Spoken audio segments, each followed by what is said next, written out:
I hadn't shattered a single glass. I hadn't raised my voice. I hadn't demanded the honesty I was owed. Instead, I stood frozen, utterly still, my gaze locked on the pale blue glow of the screen before me. There was plain as day. A message she had likely never intended for me to see, from a man I didn't know, using words I'd never heard from her mouth. Love. Soul. It was all there, embedded in casual affection that cut deeper than any confession ever could. He called her love. She called him my soul. That was enough. More than enough. No need for drama or confrontation. Just like that, the last flicker of blind trust I'd harbored for her was extinguished. So I picked up my keys, slid my wallet into the back pocket of my jeans, and walked out the front door. No accusations. No demands. No final monologue. Just the kind of silence that speaks of something permanently broken. She had already handed her heart to someone else. Whether it was a mistake or a choice didn't matter. I chose to respect that unspoken declaration in the only way that preserved my dignity. I disappeared from her life. People like to say that time heals. But that's a lie we tell ourselves to sleep better. Time doesn't heal. Teaches you how to compartmentalize. How to bury pain under routines, beneath polite smiles and quiet nods, until you can carry it without letting it show. That first night, I crashed on a worn leather couch in the living room of a guy I barely knew. A coworker I'd shared little more than small talk and coffee breaks with. I told him I needed a place to stay just for a bit. He didn't pry. Maybe he didn't need to. Maybe the truth was already carved into the slump of my shoulders, the fatigue in my eyes. That night I deleted her number. Not to hurt her, not out of spite, but because I knew hearing her voice again could undo every bit of composure I'd managed to salvage. Her voice could slice through the barriers I was trying to build, and I couldn't afford that. Eventually I packed what little I had left the city behind, and moved to a town that didn't echo with our memories. I took a job restoring old homes, stripping out moldy drywall, tearing up cracked tile, repairing sagging floors. There was a strange comfort in it. A kind of quiet therapy in turning decay into something solid and new. It mirrored what I was doing on the inside, rebuilding piece by piece, not who I was with her but who I might be without her. But the nights, they were merciless. Not because I missed her in the flesh, but because I mourned the version of her I had imagined. The woman I thought she was.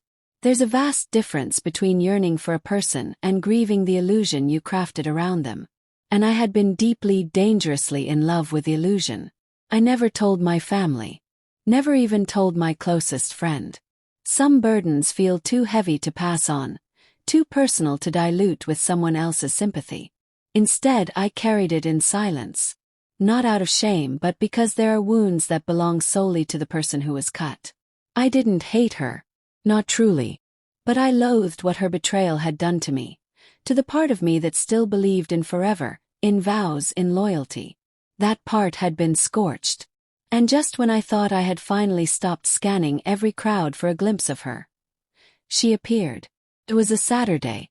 I had just wrapped a long shift, my shirt damp with sweat, jeans dusted with sawdust, hands still aching from gripping tools all day. I was unlocking my door when I heard the crunch of tires on gravel behind me. I didn't turn until I heard it. Nathan. Froze. Slowly I pivoted. And there she was, her. The woman who had unraveled me without a single scream. She looked different. Not physically. No, her body was the same. But her presence was dimmed, like a house left to weather too many storms. Her eyes flickered with something I hadn't seen before. Regret. She stepped forward, her voice trembling. I've been looking for you. 4 months. I offered a shrug. Looks like you found me. In her hand was a photo, faded and creased. It was from a trip 2 years ago, our faces lit up with laughter. A moment that once defined us. She held it like a fragile relic, something sacred that she'd managed to destroy. I ruined everything, she said, voice cracking like the brittle wood I'd pulled from collapsing porches. I don't expect forgiveness, but I needed to say I'm sorry. Deeply, truly sorry. A part of me wanted to rage. To ask her why. Why she traded our life for a thrill. why she chose him over me. But I didn't. I stayed silent, arms crossed, the ache in my chest simmering behind a wall I had spent a year reinforcing. She told me he had left, that he was never serious, that the passion she'd chased turned cold, leaving only dust and guilt in its place. She admitted she thought she wanted more, but losing me had shown her that I was the more. That I had been the thing she couldn't find again, no matter how far she searched. And isn't that the cruel twist? That people only see your value after they've shattered it. She wept openly right there on my front step, while strangers drove by or walked past, pretending not to look. But I wasn't moved by embarrassment. I was unmoved because I knew the truth. She didn't miss me. She missed the man who once forgave easily. The man who would have held her and made excuses for her choices. That man no longer existed. She begged for a chance to talk. Puffy. Closure. Anything. For a fleeting second I considered it, remembering the lilt of her laugh, the way her eyes used to light up with mine. A tiny ember of the past flared. But I reminded myself. I didn't walk away because I stopped loving her. I walked away because she had stopped loving me. I looked her in the eye and said, I spent a year putting myself back together. You don't get to waltz back in like nothing was broken. She nodded through her tears. I know what broke. It was me. And somehow I knew that was true. She looked hollowed out, but not for losing me. No, she mourned the safety of who I used to be. And I wasn't that man anymore. I told her I hoped she found peace. That she learned to love without causing harm. That I bore her no ill will. She sobbed harder, but I didn't reach for her. That wasn't my role anymore.